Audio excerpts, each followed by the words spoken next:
है, उनके वसीला से खुदा उनकी जिंदा आवाज को सुनेंगे। खुदा के खादम का इस्तकबाल तालियों के साथ हम करेंगे।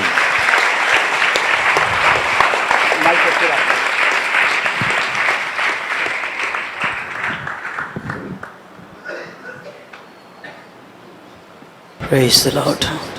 Hallelujah. Hallelujah. खुदावंद के नाम को जलाल मिले।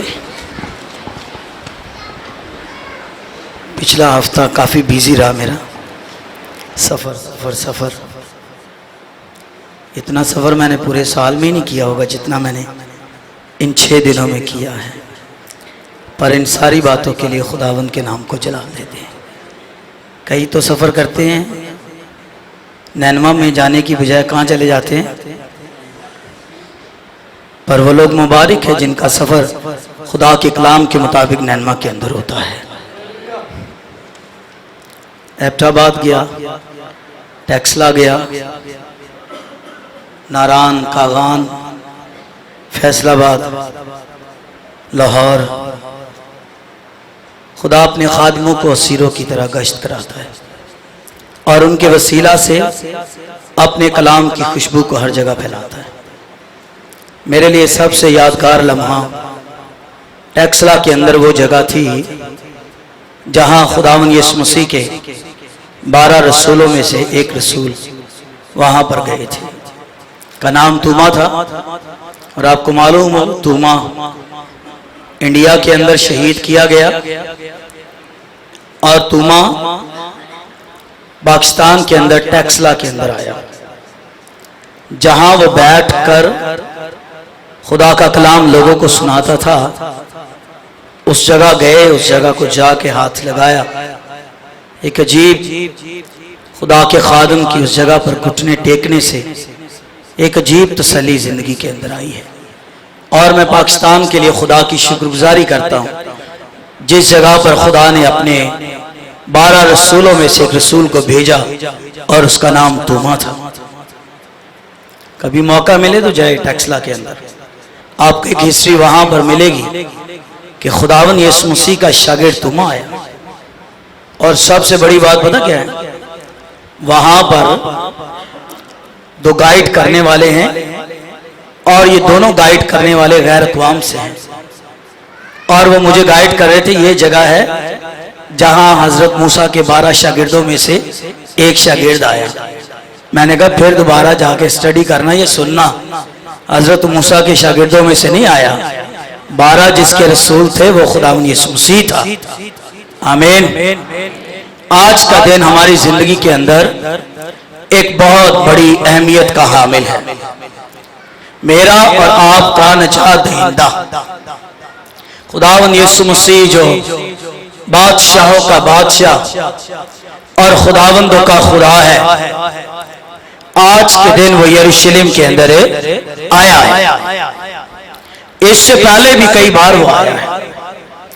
और खुदावंद यीशु मसीह का जो ज्यादा खिदमत का दौरानिया है वो खिदमत का दौरानिया रहा ही यरूशलेम के अंदर है, क्योंकि नबियों की मार्फत ये पेशन गोई की गई कि मुमकिन नहीं कि नबी यरूशलेम से बाहर हलाक हो, वो यरूशलेम के अंदर ही मसलूब होगा। और यरूशलेम के बारे में खुदावंद यीशु मसीह की बेशुमार पेशन गोइयां हैं जिनका पेशन गोइयों का पूरा होना जरूर है। आपको पता आज का दिन किन किन चीजों की याद दिलाता है? पहली चीज, आज का दिन इस बात की याद दिलाता है कि यीशु मसीह जो है वो बादशाह है। इसलिए कि जब वो गधी के बच्चे पर सवार होकर आया तो लोगों ने कहा होशाना होशाना, मुबारक है वो जो किस नाम से? खुदावंद के नाम से आता है और वो बादशाह। पहली चीज आज का दिन हमें ये याद दिलाता है कि यीशु मसीह जो है वो मेरा और आपका बादशाह है। और पढ़िए मत्ती 19वें बाब में वहां ये लिखा हुआ है कि उसकी रान पर और उसकी पोशाक ये नाम लिखा हुआ है कि वो बादशाहों का बादशाह खुदावंद का खुदा है। यीशु मसीह बादशाह है और ना वो सिर्फ हमारे दिलों पर बादशाही करने वाला है, बल्कि एक वक्त आएगा सारी दुनिया पर वो बादशाही करेगा। वो सारी दुनिया पर बादशाही करेगा। उसकी सलीब पर भी 3 ज़ुबानों इब्रानी, यूनानी और लातीनी, ये 3 ज़ुबानों के अंदर उसकी सलीब पर लिखा गया कि यीशु जो है वो बादशाहों का बादशाह, ये बादशाह। उन्होंने पहला तू से कहा इसने क्या लिख दिया, हटा इसको। पर वो कहता है जो कुछ भी मैं लिखना था सो मैंने लिख दिया। और एक दिन आएगा, और से सुनिए कलीसिया, ये वक्त दूर नहीं, एक दिन आएगा कि उसकी बादशाह सारी दुनिया पर होगी। किसी बादशाह आपको इंसाफ मिले या ना मिले, पर खुदा के बेटे यीशु मसीह की बादशाह में इंसाफ जरूर मिलता है।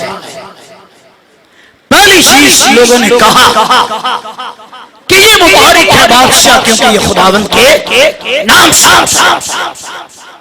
फिर दूसरी चीज, ये पाम संडे वाला दिन हमें इस बात की भी याद दिलाता है कि यीशु सिर्फ बादशाह ही नहीं बल्कि वो खुदा का बड़ा।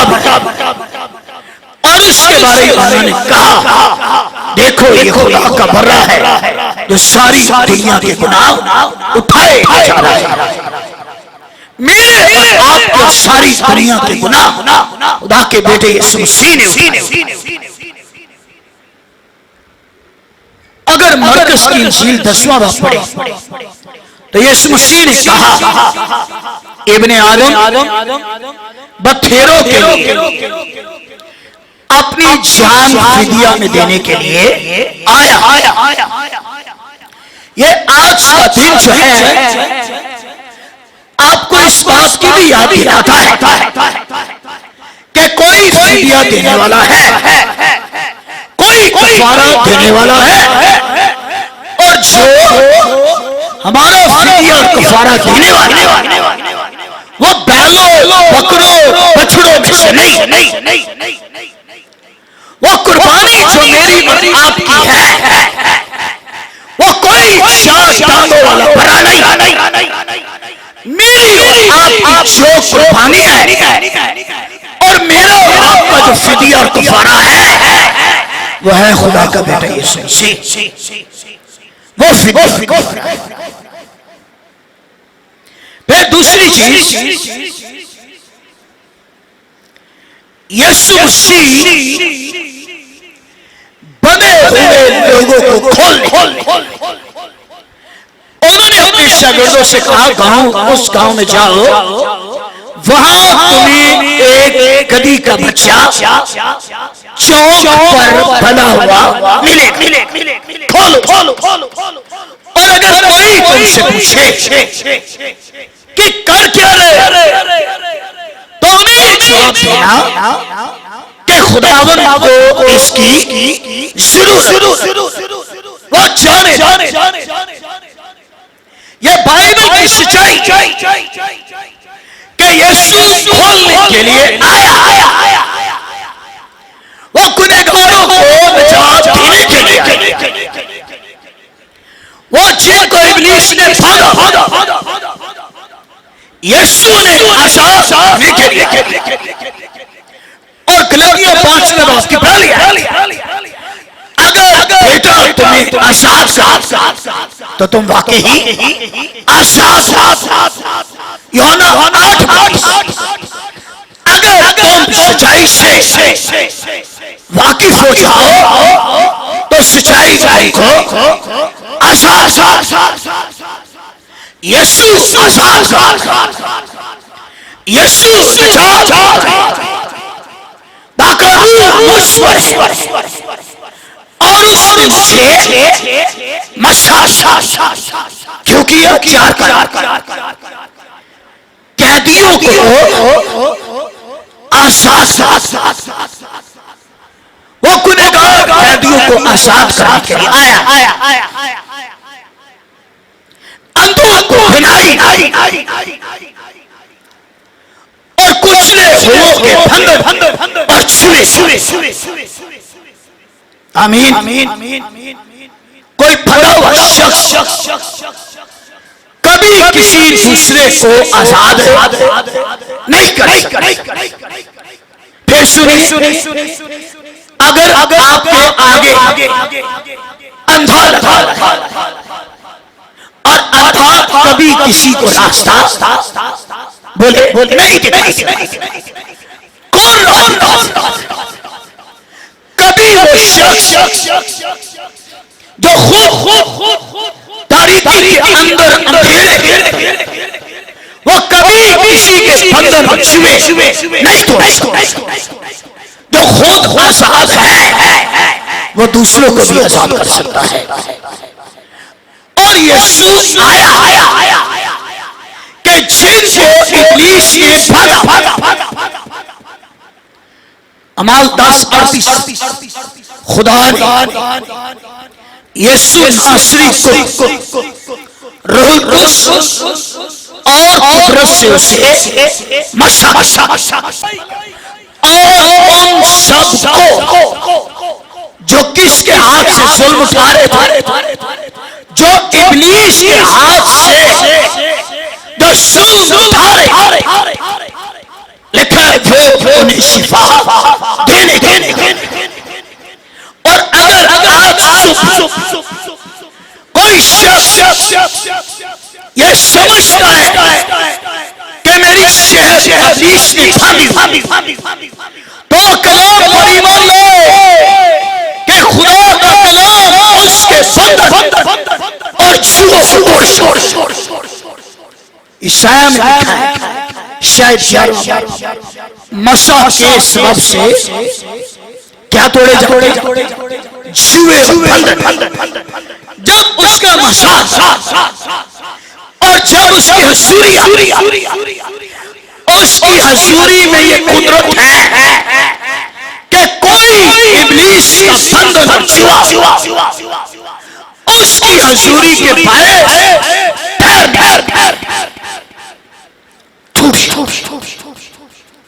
वो इब्लीस के बंधनों को तोड़ने। चले ये तो एक और बात। और अगर सचमुच की भी बेड़ियां लगी हो और आपको सचमुच के भी तालों या जंजीरों या हवालात के अंदर बंद भी किया जाए, तो उसके मसा में फिर भी मेरी कुदरत है कि वो आपके मेरे सारे बंधन, जुए, ताले, दरवाजे तोड़।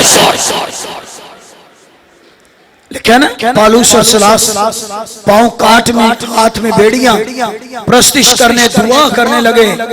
ऐसा मसा आया, ऐसी खुदा की हजूरी आई, कोई ताला ना बंद रहा, कोई दरवाजा ना बंद रहा।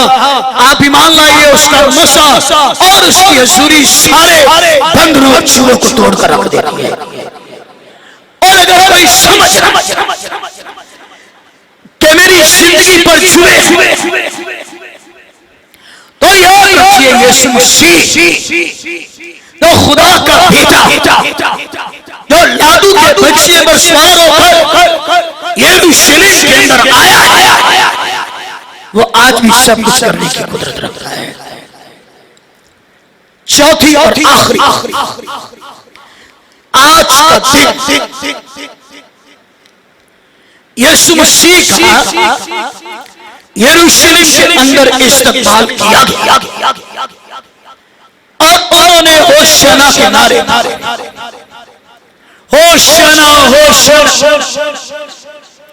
इस लफ्ज के मायने ये है कि खुदा हमें निजात दे, हमें निजात दे, और निजात सिर्फ यीशु मसीह के वसीले से है। क्योंकि लिखा है वो अपने लोगों को उनके गुनाहों से नचा और बुजुर्ग शमौन जब उसने 8 दिन के यीशु मसीह अपनी खोल तो ये दुआ करता है, खुदावन मुझे उठा ले, मुझे मौत का कोई डर, इसलिए क्योंकि मेरी आंखों में तेरी निजात देख ले। ये रोज ने उसे बताया कि जो बच्चा तेरी खोल, ये बच्चा दुनिया का निजात देने वाला है। और शरीयत निजात वो दे सकता है जिसकी अपनी जात के अंदर कोई गुनाह ना हो।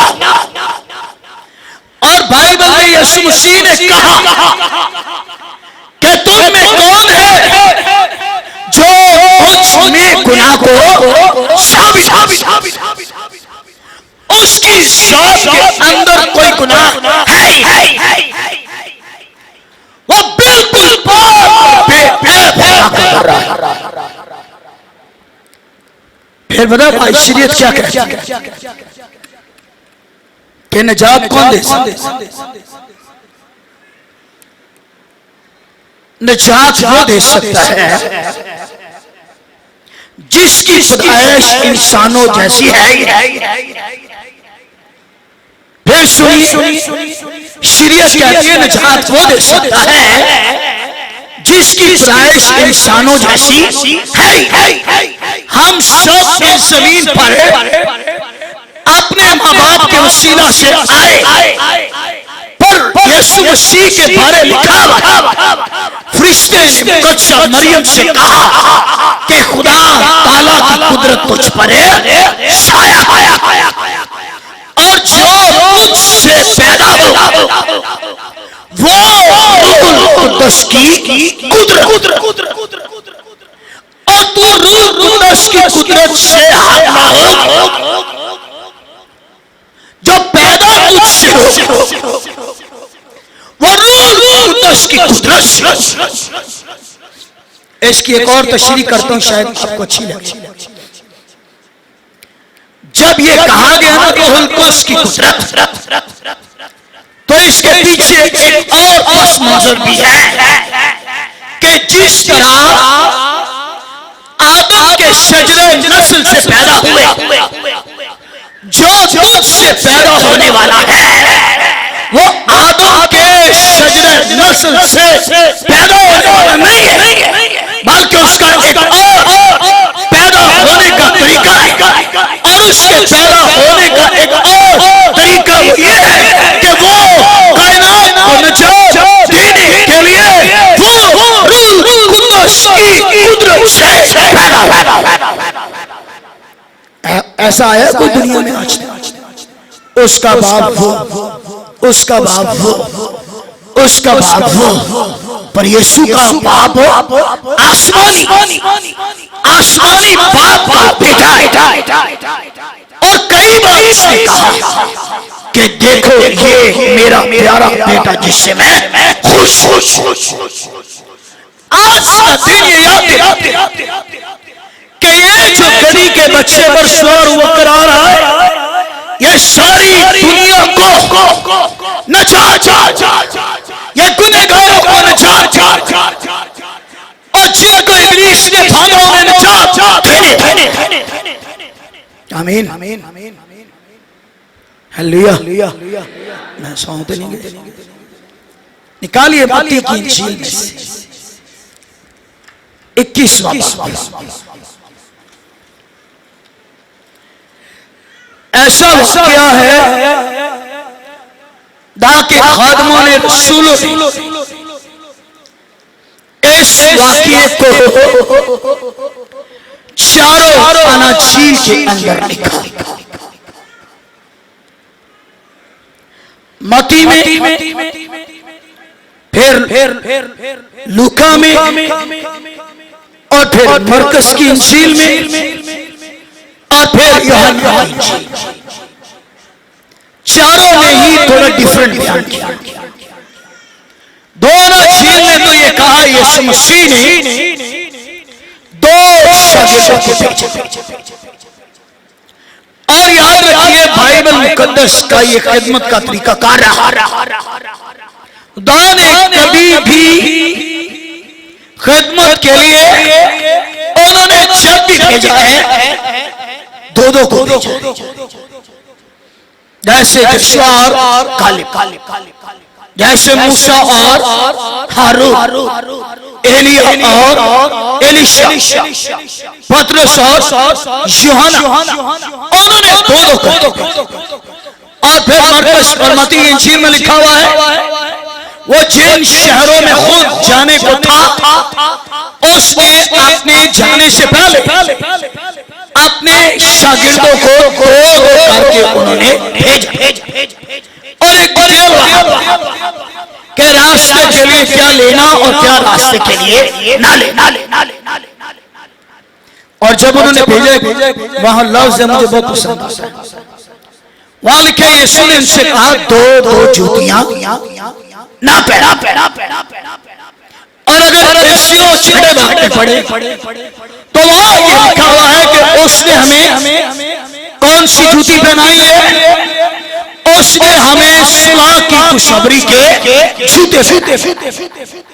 और अगर मूसा की लाश पड़े और यहोशुआ की लाश पड़े तो इससे पहले कि मूसा खुदा का खादिम बनता, उसने खादिम बनने से पहले उसे कहा कि मूसा अपने पांव से उतार जहां खड़ा ये जमीन कैसी है, ये पाक। और ये यहोशुआ को भी कहा गया जब फरिश्ता तलवार लिए खड़ा हुआ तो यहोशुआ पूछने लगा तू किन की तरफ से सरदार हो? फरिश्ते ने कहा वो सारी बात। पहले बात यह है कि तू जिस जगह पर खड़ा अपने पांव से अपनी जूती उतार। पांव से जूती उतारने से मुराद खादमाना रवैया। और यीशु मसीह ने हमें अपने खादिम होने के लिए बुलाया। और जूती उतारने से मुराद अपनी पुरानी और अपनी बदकार जिंदगी को तर्क कर देना और अपनी पुरानी और बदकार जिंदगी को छोड़ आपको जो जूते पहनाए गए वो सुलह और खुशखबरी के जूते आपको पहनाए। आपके मुंह से ऐसा सलामती का पैगाम निकले जहां लड़ाई झगड़े खानदानों में हो ना, आपके पैर रखने से ही उस खानदान के अंदर सुलह और सलामती आ जाए। आमीन। सुलह कर लेना कोई छोटी बात ही बड़ी बात, क्योंकि सुलह वो शख्स करता है जो अपने आप को दूसरों से छोटा बनाता। तो चलो अगर हम इंसानों की नजर में छोटे हो भी जाए तो कोई परवाह नहीं। पर मसीह का पैगाम यह है कि जो कोई अपने आप को छोटा बता वो आसमान की बादशाही में बड़ा कराएगा। तो इसलिए इसकी किताब में लिखा हुआ है अगर एक आदमी चले गिर जाए तो कौन उसे उठाए, और अगर एक आदमी लेटा हो तो किस तरह कर्म किया जाए। और इसलिए लिखा है कि दो एक अगर गिर जाए तो दूसरा उसको उठाए। खिदमत में जब कोशिश करे। पतरस ने अपने पार्टनर चुना। क्या नाम? अमाल 30वें बाब। पतरस ने जो पार्टनर चुना वो यूहन्ना। वह लिखे दुआ के 30वें पैर पतरस और यूहन्ना। पतरस अकेला भी जा सकता है या यूहन्ना अकेला भी जा सकता है, पर पतरस ने अपने साथ यूहन्ना को मिलाया है और यीशु मसीह ने भी अपनी खिदमत करने के लिए अकेले को नहीं भेजा, उसने दोनों करके खिदमत की जाए। एक प्रशिश करे, दूसरा कलाम सुनाए, एक कलाम सुनाए, दूसरा गीत, एक गीत गाए, दूसरा कलाम सुनाए, बीमारों के लिए दुआ दी। और यीशु ने कहा दोष अगर जमीन पर किसी बात के लिए इत्तेफाक करेंगे तो आसमान पर उनके लिए हो जाए। उन्होंने दोष जाओ सामने वहां एक गधी का बच्चा बंधा खोल लो। 21वें पहली आयत मत्ती 21।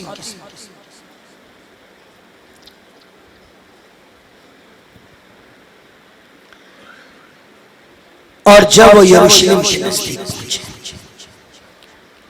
जैतून के पहाड़ बैतफीगे के पास, तो यीशु ने दो शागिर्दों को ये कहकर भेजा, सामने के गांव में जाओ, वहां पहुंचते एक गधी बंधी और उसके साथ बच्चा पाओ, उसे खोल कर मेरे पास ले आओ।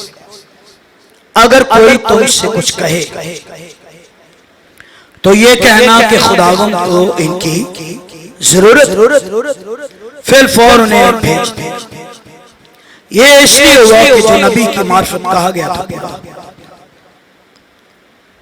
सयोन की बेटी से कहो कि देख तेरा बादशाह तेरे पास है, वो हलीम है, गधे पर सवार है, बल्कि लादू के बच्चे।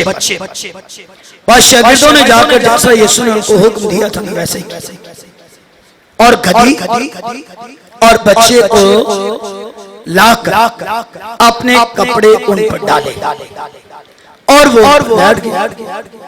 भीड़ में से अक्सर लोगों ने अपने कपड़े रास्ते में बिछाए, औरों ने दरख्तों में से डालियां काट कर फैलाई, और जब भीड़ के आगे जाती और पीछे पीछे चली आती, पुकार कर कहती, इब्ने दाऊद को होशियार, मुबारक है वो जो खुदावंद के नाम पर आता, आल में भला होशियार।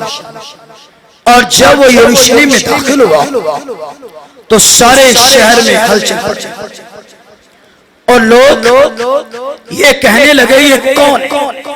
भीड़ के लोगों ने कहा ये गलील के नासरत का नबी यीशु। दो शागिर्दों ने उस गधी के बच्चे को खोला है और उसे यीशु के पास ले आए। अब शरीयत में उस गधी के बच्चे का क्या करना, जो लिख रहे हैं वो दो हवाले। खरूज 13वें बाब की 12वीं आयत, फिर खरूज 34वें बाब की 20वीं। ये दोनों हवाला जात कहते हैं कि अगर कोई गधे के बच्चे को अपने घर में रखना चाहे तो पहला काम उसके लिए जरूरी है कि वो उस गधी के बच्चे का फिदिया दे, और अगर उसका फिदिया ना दे तो बैठ शौक पर उसकी गर्दन तोड़ डाल। अब जो चौक पर बना हुआ गधी का बच्चा है वो ये सवाल कर रहा है कि जो कोई मुझे लेना चाह रहा है वो मेरी कीमत अदा करे, और अगर कोई कीमत उसकी अदा न करेगा तो याद रखिए उसकी गर्दन को वो तोड़ डाला जाएगा। पता ये गधी का बच्चा आज जो इसकी तशरीह की जाती है वो ये इसकी तशरीह की जाती है कि ये गधी का बच्चा मेरी और आप और सारे नस्ल इंसान की आकाशी और अगर कोई फिदिया ना देता और अगर कोई कफारा ना देता तो मेरी और आपकी गर्दन पर मौत का जुआ था। और पुराना ऐतनामा पढ़ी, ये पुराना ऐतनामा जो है ये बैलों बकरों बछड़ों की ये कुर्बानी से लिखा गया है। और पुराना ऐतनामा जो है वो ये डिमांड करता है कि जब भी खुदा के पास आओ कुर्बानी लेकर कोई बैल बकरे बछड़े की कुर्बानी वो लेकर। और पुराना ऐतनामा ये कहता है कि बाइबल कहती है कि इंसान के गुनाह का कफारा ये जानवर और जानवर कुर्बानी दे देते। पर ये मौसवी शरीयत में भी दांत के बदले बोले आंख के बदले भाई दांत के बदले दांत, आंख के बदले आंख और इंसान के बदले जानवर, इंसान के बदले चार टांगों वाला या बैल या बछड़ा। भाई शरीयत तो ये कहती है आंख के बदले आंख। तो इंसाफ का तराजू ये है अगर आंख के बदले आंख, दांत के बदले दांत तो इंसान के बदले में भी कौन होना चाहिए?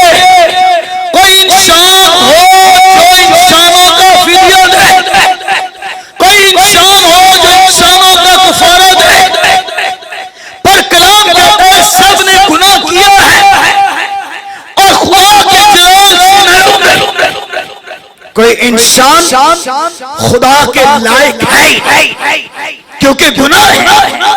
उसे तो वो चाहिए जो पाक हो, जो बेऐब हो और जिसकी जिंदगी के अंदर कोई बदी ना, जो कामिल भला हो, कामिल फिदिया हो और कामिल कफारा हो।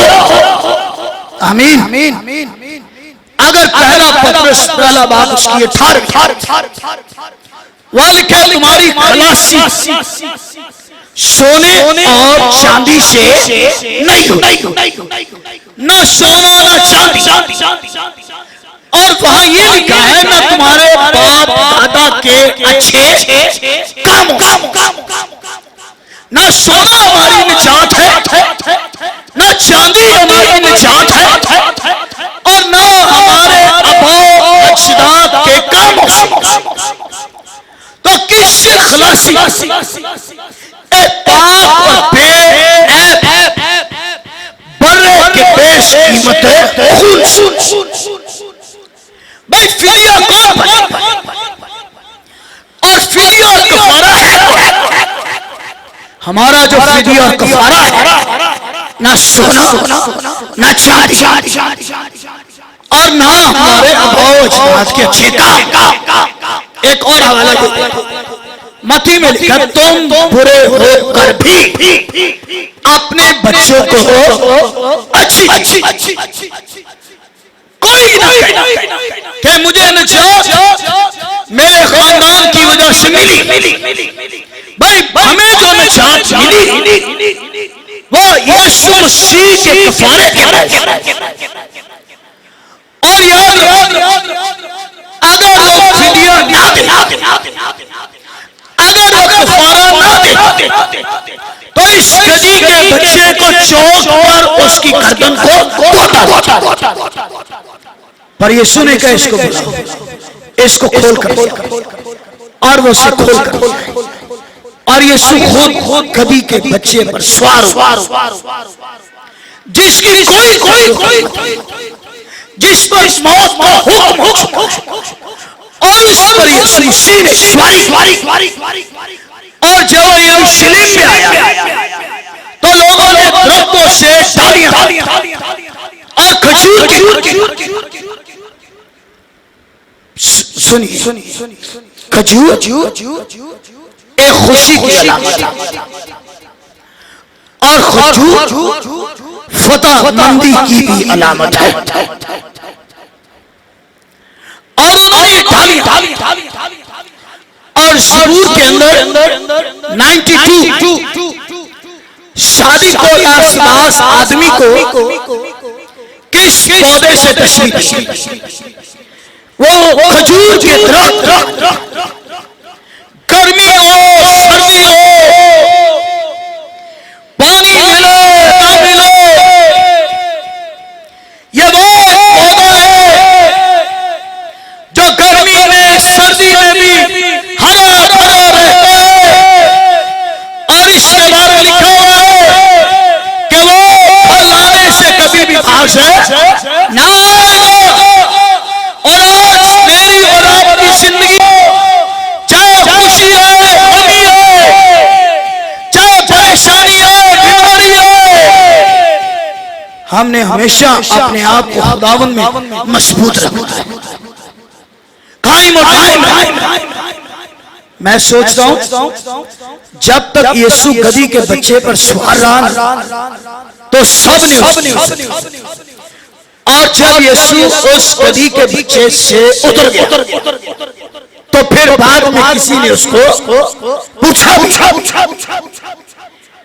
इसका जवाब यूहन्ना की इंजील के 15वें बाब जहां उन्होंने ये कहा कि अंगूर का हकीकी दरख्त मैं और तुम मेरी डाली।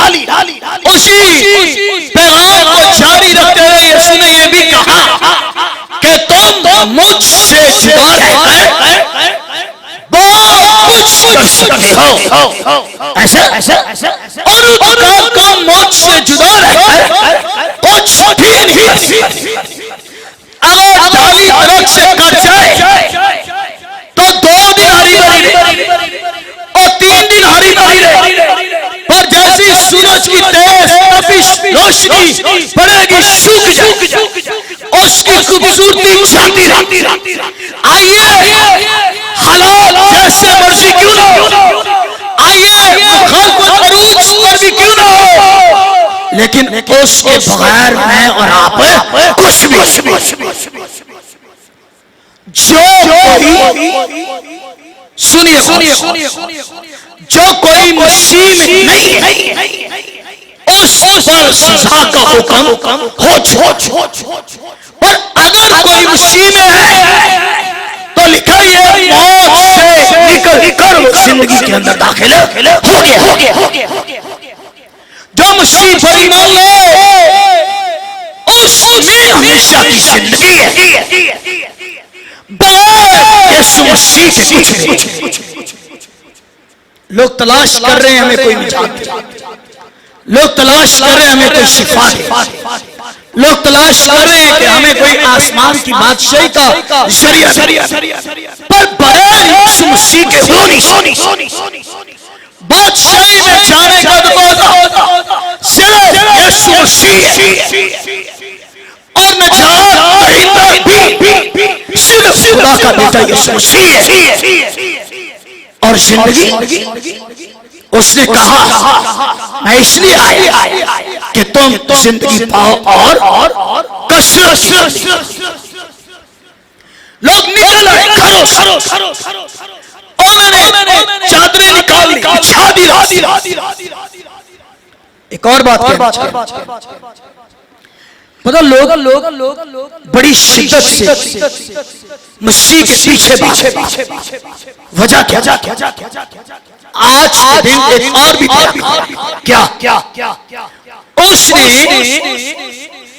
अपने दोस्त लाजर जिसे उसने चौथे दिन जिंदा किया और आज पाम संडे वाले दिन लाजर भी खुदावंद यीशु मसीह के साथ भाई लाजर भी उस हजूम और यहां क्या पड़ा? लोग एक दूसरे से पूछ रहे ये कौन है, ये जो गली के बच्चे पर सवार होकर आ रहा है ये कौन है? और उन्होंने ये जवाब दिया कि ये नासरत का नबी यीशु है। क्योंकि उस वक्त ये बात बड़ी मशहूर कि लाजर को जिसने चौथे दिन जिंदा किया वो गलील का रहने वाला और वो नासरत का नबी यीशु है। लोगों ने कहा आओ यीशु को देख और आओ लाजर को भी देख। लाजर वो जो चौथे दिन जिंदा हुआ है, अगर कोई मेरी बातों की तस्दीक करना चाहे तो वो यूहन्ना की इंजील के 12वें बाब को पढ़े। 11वें बाब में तो यीशु ने लाजर को जिंदा किया है। फिर 12वें बाब में वहां ये लिखा है लोगों ने कहा आओ लाजर को देखें जो चौथे दिन जिंदा हुआ है।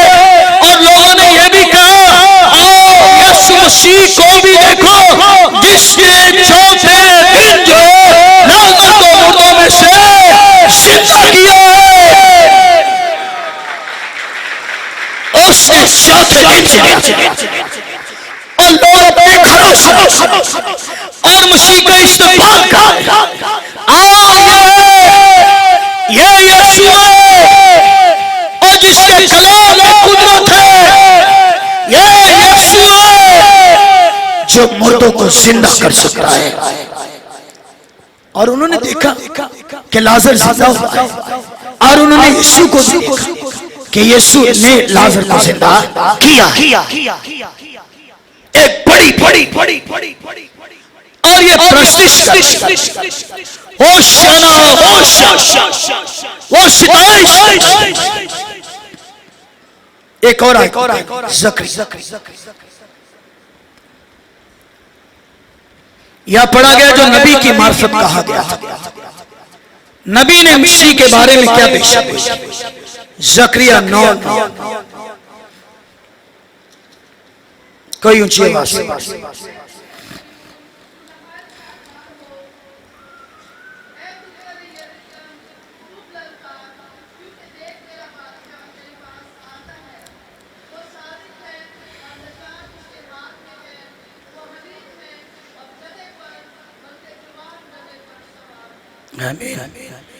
बेनते सयून और यरूशलेम ये ईमानदार और कलीसिया ज़करिया रूहुल कुद्स से मामूर होकर कहता है खुशी से ललकार और उसकी सिताइश कर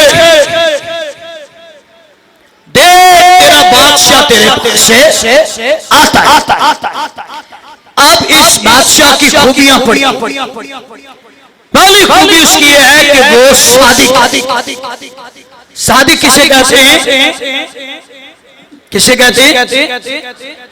सादिक वो है जो सच्चा, जो हमेशा सच्चाई की तरफ खड़ा रहता है, वो सादिक।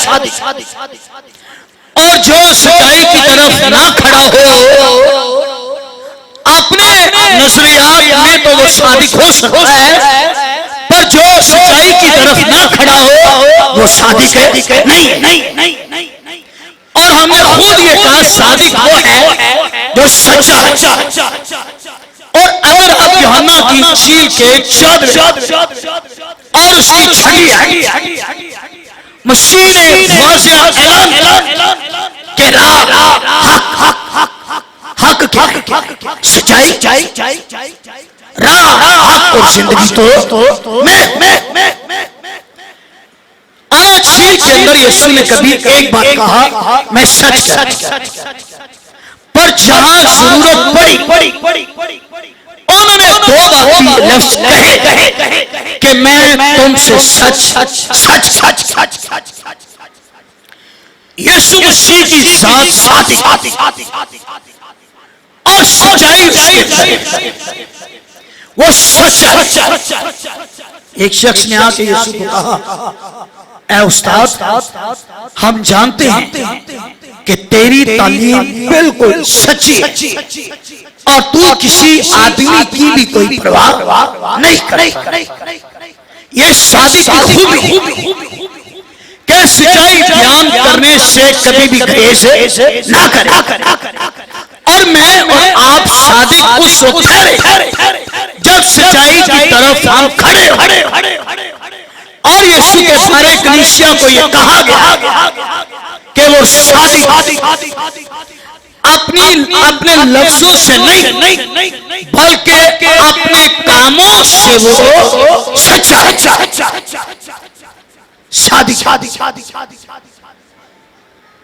बेशुमार इमसाल की किताब में शादी की बरकतें लिखी। लिखा जो सादिक है उसके सर पर खुदा की बरकतों का ढेर है। हमेशा सच्चाई की दो लोग मेरे जहन में घूम रहे जिन्होंने हमेशा सच्चाई दिया। जकरिया और इसबा का बेटा यूहन्ना हेरोदिस को क्या कहता है कि तुझे अपने भाई की बीवी को रखना रवा नहीं। और ये किसी बादशाह को, पर वो यूहन्ना सादिक आदमी है, चाहे किसी को अच्छी लगे बुरी लगे, पर जो कलाम की सच्चाई है मैं उसे कहने से कभी भी गुरेज ना करूं। और इसी सच्चाई की वजह से उसकी गर्दन उसके तन से अलग कर। एक और शख्स दाऊद की कहने लगा दाऊद एक आदमी की 100 भेड़ और एक आदमी की एक और एक भेड़ वाले ने बच्चों की तरह एक भेड़ को पाला और 100 भेड़ वाले के घर में मेहमान आए तो बजाय कि वो अपनी 100 भेड़ों में से कोई एक भेड़ ले जिसकी एक थी उसने कहा और उसे कत्ल करके उसे पुका के ज़बह करके सबको खिलाया। बादशाह ये कौन जिसने ये किया है? उस नबी का क्या नाम? नाते कैसा दलेर है? क्या आप झूठ को झूठ कह सकते? कई बार हमें पता होता है ये झूठ है पर हम कहते हैं मैं तादनी क्या कहती हूँ पूरा ना मना। और कई बार झूठ को घोल पर सच्चाई बोलने वाला खुदा की जात और सच्चे आदमी को खुदा हमेशा पसंद करता है। और इंसान में भी लिखा सच्चे होठ हमेशा कायम। और झूठ बोलने वाला किससे? यीशु ने कहा जो झूठ बोलता है वो अपने बाप इब्लीस वो चाहे क्या करे आए हमारे झूठ बोलता है उसका बाप आसमान पर नहीं, उसका बाप यीशु ने कहा इब्लीस। झूठ बोलने वाले खुदा की बादशाही में चले जाएंगे। वहां तो यहोशुआ की किताब में लिखा है हर एक झूठी बात का घड़ने। अब पता नहीं मुझे समझ नहीं घड़ने वाला नया से नया झूठ बना के बयान करें पर लिखा घड़ने वाले और उसे पसंद। ये दोनों खुदा की बादशाही से भय यीशु मसीह की खूबी कि वो सादिक और हम सब जितने यहाँ पर हैं हम तभी यीशु मसीह के वसीला से खुदा बाप के बेटे और बेटियां बन सकते हैं अगर सच्चाई का कलाम हमारे अंदर हो। और दाऊद भी ये कहता तेरे कलाम का खुलासा सच्चाई। झूठ बोलने वाला उसके आगे 100, सच बोलने वाला उसके आगे कोई भी। तो 100 बातों में से हट करना जहां सच्चाई नजर आए वहां पर आकर खड़े हो। झूठ बोलने वाले के पांव वक्ती तौर पर लगेगा कि चट्टान पर हैं, दरअसल वो रेत के ऊपर खड़ा हुआ है, किसी वक्त भी उसकी इमारत गिर सकती है। और सच बोलने वाला चाहे कोई हो या ना हो, उसने चट्टान पर अपना घर बनाया है। एक आखिरी बात करके से झूठ बोलने वाले के अंदर तारीकी है। फिर सुनिए, झूठ बोलने वाले के अंदर तारीकी है और सच बोलने वाले के अंदर दुनिया का नूर रहता है। ये यीशु की खूबी। ऐ दुतरे यरूशलेम सिय्योन, खूब खुशी से ललकार नारे मार छेद करके देख तेरा बादशाह आ रहा है, वो सादिक है। और उसके हाथ में क्या है? तलवार। उसके हाथ में क्या है? न चार। तीन बातें मसीह की जात के ताल्लुक से याद रखिए। पहली चीज, वो जात बनकर आया है। और दूसरी चीज, वो निजात लेकर आया है। निजात बनकर आया और निजात लेकर। और ये कलाम कह रहे उसके हाथ में निजात और उसने ज़कई के घर में कि आज इस घर के अंदर निजात। और तिमोथियुस में लिखा है वो चाहता है कि सब आदमी निजात। पतरस में लिखा है वो किसी भी हलाकत है नहीं, उसके हाथ में। और वो हलीम, खुदा ने तो एक की गवाही दी, मेरा बंदा मूसा क्या है, वो हलीम। और फिर यीशु ने मत्ती की इंजील के 11वें बाब के 28वें, थके मांदे बोझ से दबे हुए लोगों सब क्या करो मेरे पास।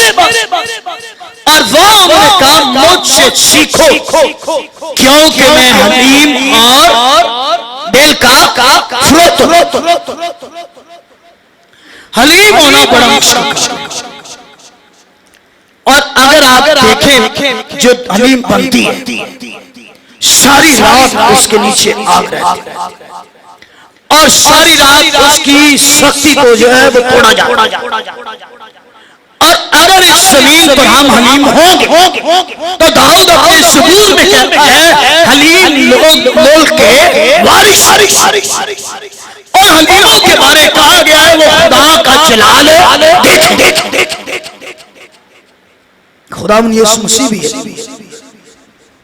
और गधे पर जब कोई बादशाह किसी घोड़े पर सवार होकर किसी दूसरे मुल्क में जाता ना तो लोग डर जाते। कहने लगे कि ये बादशाह जो घोड़े पर सवार होकर आया ये जंग करने के ख्याल से आया। लेकिन अगर किसी बादशाह ने किसी और मुल्क से दोस्ती करनी होती तो फिर वो गधी के बच्चे पर सवार हो। और इससे लोग दूर से समझ कि ये जो गधी के बच्चे पर सवार होकर आया है ये जंग करने के लिए नहीं आया है बल्कि ये सुलह कराने के लिए आया। और इससे दूसरे बात में पढ़िए कि यीशु ने सलीब के वसीला से इंसान और खुदा दोनों की क्या कराई है, सुलह। और जब फरिश्ते आ रहे गीत गा रहे आलमे बाला पर खुदा की तमजीद और जमीन पर उन आदमी में जिनसे वो राजी है वो सुलह। ये जो गधी के बच्चे पर सवार होकर आ रहा है ये सारी दुनिया की सुलह कराने के लिए आ रहा है। और फिर मत्ती में यीशु ने कहा मुबारक है वो जो क्या कराते सुलह क्योंकि वो क्या होंगे खुदा के बेटे कहलाएंगे।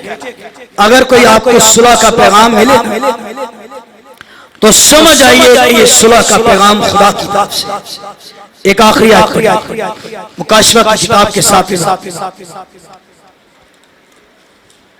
जब कलीसिया आसमानों पर जाएगी तो कलीसिया एक कौम में से नहीं ली जाएगी। फिर सुनिए, कलीसिया एक कौम में से नहीं ली जाएगी, वो दुनिया की सात कौमों में से, चाहे उर्दू हो, पंजाबी हो, बलोची हो, सिंधी हो, कोई भी जो यीशु पर ईमान लाएगा ना, दुनिया की सारी कौमों में से जो कलीसिया आलमगीर कलीसिया तैयार कर रहा है, जिसे वो आसमान पर लेकर जाने को है। आसमानों पर क्या हो? सातवें वाक्य इन बातों के बाद जो मैंने निगाह की तो क्या देखा? हर एक कौम, कबीला और उम्मत और अहले जुबान की ऐसी बड़ी भीड़ जिसे कोई शुमार नहीं कर सकता, सफेद जामे पहने हुए और खजूर की डालियां अपने हाथों में लिए हुए, बर्रा तख्त और बर्रा के आगे खड़ी और गीत के आगे बड़ी आवाज से चिल्ला कर नजात हमारे दा की तरफ, और जो तख्त पर बैठा है और बर्रा ये ऐलान कर रही है, ये भी आसमानों पर खजूर की डालियां लिए हुए हैं और ऊंची बुलंद आवाज से कह रही है, हर कौम, कबीले और पूरी दुनिया में से वो लोग जो आसमानों पर गए हुए हैं, वो चिल्ला कर कहते हैं कि नजात हमारे खुदा की तरफ से और उस बर्रा की तरफ से जो तख्त पर बैठा हुआ। याद रखिए मेरे भाइयों, यीशु नजात देने के लिए आया और नजात और वो चाहता है जिस तरह ये लोग अपनी खजूर की डालियों से नारे मारकर जय जयकार कर फकी फरीसी जल यीशु को कहने लगे ने खामोश करो, ये क्या कह रहे? फिर यीशु ने कहा अगर ये खामोश रहेंगे तो पत्थर भी चिल्लाए। दुनिया आपको खामोश करवाने की कोशिश करेगी, पर हमने यही नारा बुलंद करना है, नजात हमारे खुदा और बर्रा की तरफ से जो तख्त पर बैठा हुआ है। हालेलुया। आइए अपने सर झुकाइए और उस